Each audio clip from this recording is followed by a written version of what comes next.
ପିଲାମାନେ ଆଜିର ଏହି ଭିଡ଼ିଓରେ ଆମେ ଭକ୍ତି ଆନ୍ଦୋଳନର ଆହୁରି ଏକ ପୁରୋଧା ଯାହାଙ୍କର ନାମ ହେଉଛି ଗୁରୁ ନାନକ ତାଙ୍କରି ଜୀବନୀ ଓ ନୀତିବାଣୀ ବିଷୟରେ ଜାଣିବା। ଗୁରୁ ନାନକ ତାଙ୍କର ଧାର୍ମିକ ବାଣୀ ପଞ୍ଜାବୀ ଭାଷାରେ ପ୍ରଚାର କରିଥିଲେ। ଗୁରୁ ନାନକ ପଞ୍ଜାବୀ ଭାଷାରେ ତାଙ୍କର ଧାର୍ମିକ ବାଣୀ ପ୍ରଚାର କରି ଭକ୍ତି ଆନ୍ଦୋଳନକୁ ଆଗେଇ ନେଇଥିଲେ। ଗୁରୁ ନାନକଙ୍କ ନୀତିବାଣୀ ଗ୍ରନ୍ଥ ସାହେବ ବା ଗୁରୁ ଗ୍ରନ୍ଥ ସାହେବରେ ଲେଖାଯାଇଛି ଏବଂ ସେହି ଗୁରୁ ଗ୍ରନ୍ଥ ସାହେବ ବା ଗ୍ରନ୍ଥ ସାହେବରୁ ଆମେ ଗୁରୁ ନାନକଙ୍କ ନୀତିବାଣୀ ବିଷୟରେ ଜାଣିଥାଉ ଏବଂ ଏହି ଗ୍ରନ୍ଥ ସାହେବ ଗୁରୁମୁଖୀ ଲିପିରେ ଲେଖାଯାଇଛି ଏବଂ ଏହି ଗ୍ରନ୍ଥ ସାହେବ ବା ଗୁରୁ ଗ୍ରନ୍ଥ ସାହେବ ପଞ୍ଜାବୀ ଭାଷାରେ ଲେଖାଯାଇଛି। ଏଠି ଯେଉଁ ଫଟୋ ଚିତ୍ରଟି ଦେଖୁଛ ପିଲାମାନେ, ଏହି ଫଟୋ ଚିତ୍ରଟି ହେଉଛି ଗୁରୁ ନାନକଙ୍କର ଫଟୋ ଚିତ୍ର। ଗୁରୁ ନାନକଙ୍କ ଜୀବନୀ। ଗୁରୁ ନାନକଙ୍କ ଜୀବନୀ। ଗୁରୁ ନାନକ ପଞ୍ଜାବ ପ୍ରଦେଶରେ ଜନ୍ମଗ୍ରହଣ କରିଥିଲେ। ଗୁରୁ ନାନକ ପଞ୍ଜାବ ପ୍ରଦେଶର ନାନକାନା ସାହେବ ଗ୍ରାମରେ ଜନ୍ମଗ୍ରହଣ କରିଥିଲେ। ନାନକାନା ସାହେବକୁ ଆଗରୁ ତାଲବନ୍ଦୀ ବୋଲିକି କୁହାଯାଉଥିଲା।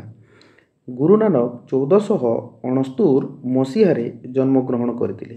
ସେ ପାରସ୍ୟ ଭାଷାରେ ଶିକ୍ଷା ଗ୍ରହଣ କରିଥିଲେ। ଗୁରୁ ନାନକ ନିର୍ଗୁଣ ଭକ୍ତି ପରମ୍ପରାକୁ ଅନୁକରଣ କରୁଥିଲେ। ପଞ୍ଜାବୀ ଭାଷାରେ ଈଶ୍ୱରଙ୍କ ପାଇଁ ରଚିତ ସ୍ତୋତ୍ରକୁ ଶବଦ ବୋଲିକି କୁହାଯାଉଥିଲା।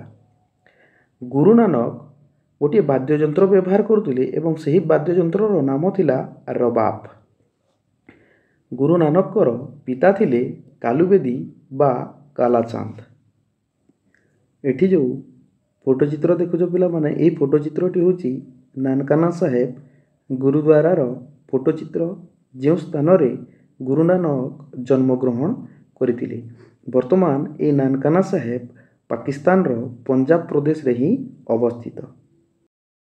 ଥରେ ଗୁରୁ ନାନକଙ୍କ ପିତା ଗୁରୁ ନାନକଙ୍କୁ 20 ଟଙ୍କା ଦେଇଥିଲେ ଏବଂ ବଜାରରୁ ସଉଦା ଆଣିବା ପାଇଁ କହିଥିଲେ। କିନ୍ତୁ ଗୁରୁ ନାନକ ସେହି 20 ଟଙ୍କାରେ ସଉଦା ନ ଆଣି ସେହି 20 ଟଙ୍କାରେ ସାଧୁମାନଙ୍କୁ ଭୋଜନ କରାଇ ଦେଇଥିଲେ। ଯେତେବେଳେ ଗୁରୁ ନାନକ ଘରକୁ ଆସିଥିଲେ, ତାଙ୍କର ପିତା ପଚାରିଥିଲେ ସଉଦା କାହିଁ? ସେହି ସମୟରେ ଗୁରୁ ନାନକ ଉତ୍ତର ଦେଇଥିଲେ, ମୁଁ ସଚ୍ଚା ସଉଦା କରିକି ଆସିଛି ବୋଲି। ଗୁରୁ ନାନକ ବିବାହ କରିଥିଲେ ସୁଲଖଇନଙ୍କୁ। ଯେତେବେଳେ ଗୁରୁ ନାନକଙ୍କୁ 18 ବର୍ଷ ବୟସ ହେଉଥିଲା, ସେହି ସମୟରେ ସେ ସୁଲଖଇନଙ୍କୁ ବିବାହ କରିଥିଲେ। ଜୀବିକା ଅର୍ଜନ ପାଇଁ ଗୁରୁ ନାନକ ସୁଲତାନପୁରକୁ ଯାତ୍ରା କରିଥିଲେ ଏବଂ ସେହି ସମୟରେ ସେ ସୁଲତାନପୁରରେ ଦୌଲତ ଖାଁ ଲୋଦୀଙ୍କର ଶସ୍ୟାଗାରରେ ହିସାବ ରକ୍ଷକ ଭାବରେ କାର୍ଯ୍ୟ କଲେ। ପରବର୍ତ୍ତୀ ସମୟରେ ଗୁରୁ ନାନକ ଦୌଲତ ଖାଁ ଲୋଦୀଙ୍କର ଶସ୍ୟାଗାରରେ ଯେଉଁ ହିସାବ ରକ୍ଷକ ଭାବରେ କାର୍ଯ୍ୟ କରୁଥିଲେ, ସେହି କାର୍ଯ୍ୟକୁ ତ୍ୟାଗ କରିଥିଲେ ବା ସେହି ପଦବୀ ବା ଚାକିରିକୁ ତ୍ୟାଗ କରିଦେଇଥିଲେ। ଗୁରୁ ନାନକ ଶସ୍ୟାଗାରର ହିସାବ ରକ୍ଷକ ପଦବୀ ପରିତ୍ୟାଗ କରିସାରିଲା ପରେ ସେ ଭ୍ରମଣରେ ବାହାରିଗଲେ ଏବଂ ସେ ଭ୍ରମଣ କଲେ ମକ୍କା, ମଦିନା, ବାଗଦାଦକୁ ଏବଂ ସେ ମକ୍କା, ମଦିନା, ବାଗଦାଦରୁ ପ୍ରତ୍ୟାବର୍ତ୍ତନ କରି ତାଙ୍କର ନିଜସ୍ୱ ଆଶ୍ରମ ତିଆରି କରିଥିଲେ କର୍ତ୍ତାରପୁରଠାରେ। ପିଲାମାନେ, ତୁମର ପରୀକ୍ଷାରେ 1 ମାର୍କର ପ୍ରଶ୍ନ ଆସିଯାଏ ଯେ ଗୁରୁ ନାନକ କେଉଁଠାରେ ତାଙ୍କର ଆଶ୍ରମ ସ୍ଥାପନ କରିଥିଲେ? କେଉଁଠାରେ ଆଶ୍ରମ ସ୍ଥାପନ କରିଥିଲେ? କର୍ତ୍ତାରପୁରଠାରେ। ପରବର୍ତ୍ତୀ ସମୟରେ ପିଲାମାନେ ଗୁରୁ ନାନକ ସମଗ୍ର ଭାରତରେ ତାଙ୍କର ଧର୍ମବାଣୀ ପ୍ରଚାର କରିଥିଲେ ତାଙ୍କର ଶିଷ୍ୟ ମର୍ଦ୍ଦନାଙ୍କ ସହିତ ଏବଂ ଗୁରୁ ନାନକଙ୍କର ମୃତ୍ୟୁବରଣ ହୋଇଥିଲା 1539 ମସିହାରେ। ଗୁରୁ ନାନକ 1539 ମସିହାରେ ମୃତ୍ୟୁବରଣ କରିଥିଲେ ଏହି କର୍ତ୍ତାରପୁରଠାରେ। ଯେଉଁଠି ସେ ନିଜର ଆଶ୍ରମ ସ୍ଥାପନ କରିଥିଲେ ଏବଂ ଗୁରୁ ନାନକ ମୃତ୍ୟୁବରଣ ପୂର୍ବରୁ ନିଜର ପ୍ରିୟ ଶିଷ୍ୟ ଅଙ୍ଗଦକୁ ନିଜର ଉତ୍ତରାଧିକାରୀ କରାଇଥିଲେ।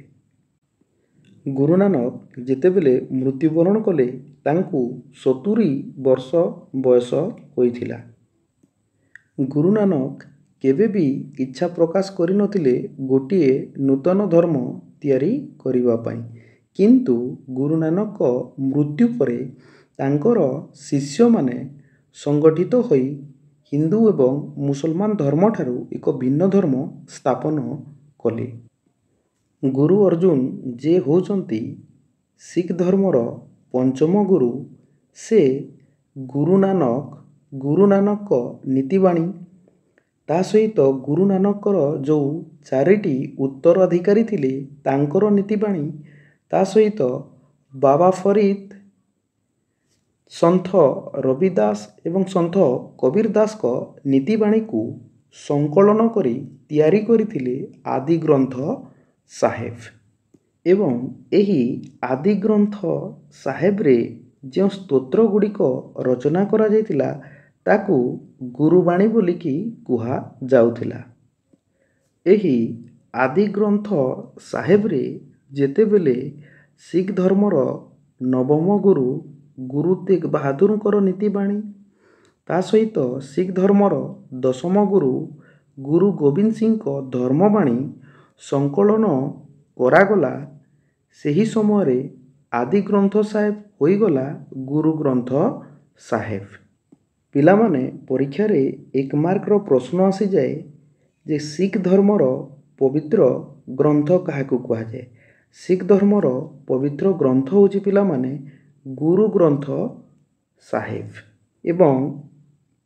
ଏବଂ ଏହି ଗୁରୁ ଗ୍ରନ୍ଥ ସାହେବରୁ ଆମେ ଗୁରୁ ନାନକଙ୍କର ନୀତିବାଣୀ ବିଷୟରେ ଜାଣିଥାଉ। ପିଲାମାନେ ଏହି ଗୁରୁ ଗ୍ରନ୍ଥ ସାହେବର ସଂକଳନ ପରିପୂର୍ଣ୍ଣ ହୋଇଥିଲା ସପ୍ତଦଶ ଶତାବ୍ଦୀରେ। ଏଇଠି ସପ୍ତମ ହୋଇଯାଇଛି ପିଲାମାନେ, ଟିକେ ମିଷ୍ଟେକ୍ ଅଛି, ସପ୍ତଦଶ ଶତାବ୍ଦୀ କରିଦେବ ଏଇଟା। ସେ ଆହୁରି ତିଆରି କରିଥିଲେ ଖାଲସା ପନ୍ଥ। ଖାଲସା ପନ୍ଥ କହିଲେ ପିଲାମାନେ ପବିତ୍ର ସୈନ୍ୟ ଦଳ। ଏବଂ ଏହି ଖାଲସା ପନ୍ଥର 5ଟି ପ୍ରତୀକ ଥିଲା ପିଲାମାନେ। କ'ଣ କ'ଣ ଥିଲା ଦେଖ, କେଶ, ପାନିଆ, ଛୁରିକା, ଲୌହକଡ଼ା ଏବଂ ଆଣ୍ଠୁ ପର୍ଯ୍ୟନ୍ତ ପୋଷାକ। ଏଠି ଯେଉଁ ଫଟୋ ଚିତ୍ରଟି ଦେଖୁଛ ପିଲାମାନେ, ଏହି ଫଟୋ ଚିତ୍ରଟି ହେଉଛି ଗୁରୁ ଗ୍ରନ୍ଥ ସାହେବର ଫଟୋ ଚିତ୍ର, ଯାହାକି ଶିଖ ଧର୍ମର ଧର୍ମଗ୍ରନ୍ଥ ଅଟେ। ଏବଂ ଏହି ଗୁରୁ ଗ୍ରନ୍ଥ ସାହେବରୁ ଆମେ ଗୁରୁ ନାନକଙ୍କର ଜୀବନୀ ତଥା ନୀତିବାଣୀ ବିଷୟରେ ଜାଣିଥାଉ। ଏବଂ ଏହି ଗୁରୁ ଗ୍ରନ୍ଥ ସାହେବ ଗୁରୁମୁଖୀ ଲିପିରେ ଲେଖାଯାଇଛି, ତା ସହିତ ପଞ୍ଜାବୀ ଭାଷାରେ ଲେଖାଯାଇଛି। ଗୁରୁ ନାନକଙ୍କ ପ୍ରଥମ ନୀତିବାଣୀ ହେଉଛି ବିଶ୍ୱ ଓ ଈଶ୍ୱର। ଗୁରୁ ନାନକଙ୍କ ମତରେ ବିଶ୍ୱର ସୃଷ୍ଟି କରିଛନ୍ତି ଈଶ୍ୱର।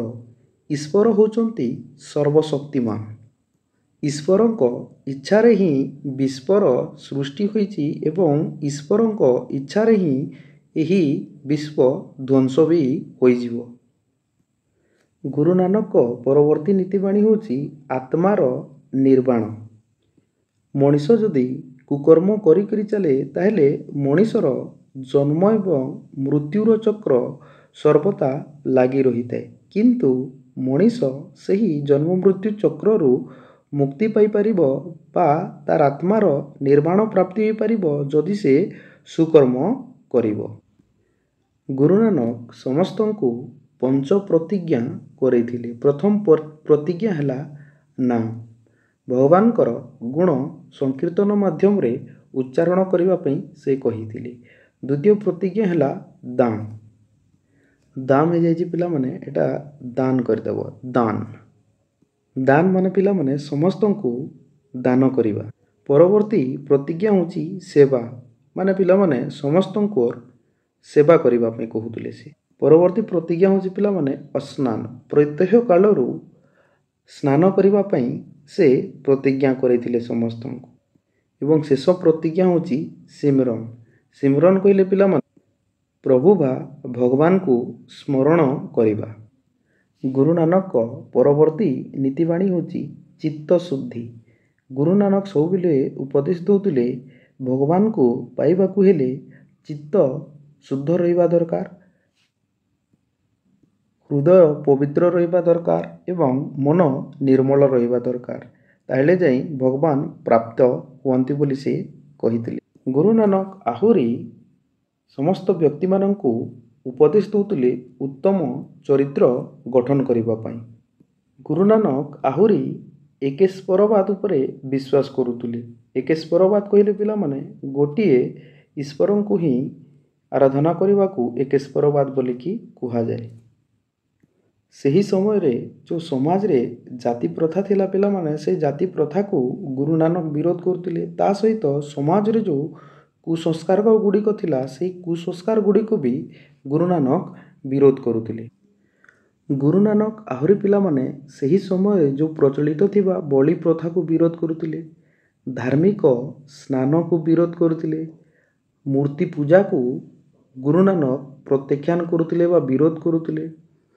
ସେହି ସମୟରେ ଯେଉଁ ଲୋକମାନେ ଯେଉଁ ବ୍ରତ ଉପାସନା ମଧ୍ୟ କରୁଥିଲେ ତାକୁ ମଧ୍ୟ ସେ ବିରୋଧ କରୁଥିଲେ ଏବଂ ବାହ୍ୟ ଆଡ଼ମ୍ବରକୁ ମଧ୍ୟ ସେ ବିରୋଧ କରୁଥିଲେ। ପିଲାମାନେ ପରୀକ୍ଷା ଦୃଷ୍ଟିରୁ ଗୁରୁ ନାନକଙ୍କ ନୀତିବାଣୀ ଅତ୍ୟନ୍ତ ଗୁରୁତ୍ୱପୂର୍ଣ୍ଣ ଅଟେ। ପିଲାମାନେ ଏହି ଗୁରୁ ନାନକଙ୍କ ନୀତିବାଣୀ 3 ମାର୍କର ପ୍ରଶ୍ନ ଆସିବ ପିଲାମାନେ। ଆଉ ଯଦି ବି ତୁମର ପରୀକ୍ଷାରେ ପ୍ରଶ୍ନ ଆସେ ପିଲାମାନେ, ଏଠି ଯେଉଁ ମୁଁ ତୁମମାନଙ୍କୁ ଏହି 13ଟି ପଏଣ୍ଟ ବତେଇଛି ପିଲାମାନେ, ଏହି 13ଟି ପଏଣ୍ଟକୁ ଲେଖିଦେବ ଏବଂ ଏହି 13ଟି ପଏଣ୍ଟରେ ଗୋଟେ ଦୁଇଟା ଯଦି ସେଣ୍ଟେନ୍ସ ଲେଖିଦେବ ପିଲାମାନେ, ତାହେଲେ ତୁମର ଉତ୍ତର ସମ୍ପୂର୍ଣ୍ଣ ହୋଇଯିବ ଏବଂ କେହି ବି ତୁମର ଉତ୍ତରରୁ ଗୋଟିଏ ବି ମାର୍କ କାଟିପାରିବେ ନାହିଁ।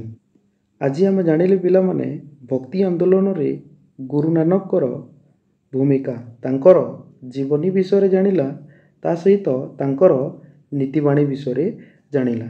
ପିଲାମାନେ ଏହି 13ଟି ତାଙ୍କର ଯେଉଁ ନୀତିବାଣୀ ଅଛି ଏହାକୁ ଠିକ୍ସେ ମନେ। ଏଇଠି ପିଲାମାନେ ଆଜି ଯେଉଁ ଆମେ ଗୁରୁ ନାନକଙ୍କ ଜୀବନୀ ଓ ନୀତିବାଣୀ ପଢ଼ିଲା, ସେହି ବିଷୟବସ୍ତୁରୁ 5ଟି ପ୍ରଶ୍ନ ଦେଇଛି ମୁଁ ତୁମମାନଙ୍କୁ। ଏହି 5ଟି ପ୍ରଶ୍ନକୁ ତୁମେ କମେଣ୍ଟ ବକ୍ସରେ ହିଁ 1 2 3 4 5 କରିକି ଉତ୍ତର ଦେଇକି କମେଣ୍ଟ କରିବ ଏବଂ ମୁଁ ତୁମର କମେଣ୍ଟ ବକ୍ସରେ ରିପ୍ଲାଏ କରିବି ପିଲାମାନେ। ଆଜି ପାଇଁ ଏତିକି ଥାଉ ପିଲାମାନେ, ପୁଣି ଦେଖା ହେବା ଆହୁରି ଏକ ନୂଆ ଭିଡ଼ିଓରେ।